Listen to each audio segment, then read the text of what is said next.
কাজের মানুষ না আসলে বোঝা যায় অফিসের কাজ, ঘরের কাজ সবই নিজের।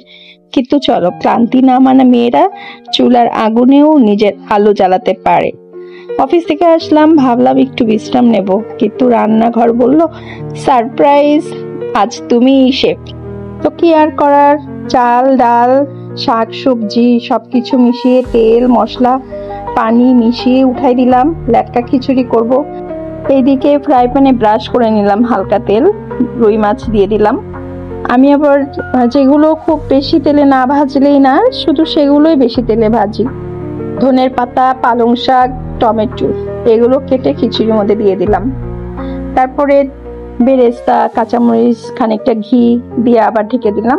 দমে হয়ে গেল লেটকা খিচুড়ি। রান্না কোনো মেয়ে মানুষের বাধ্যতামূলক কাজ নয়, এটা এক ধরনের জীবন কলা।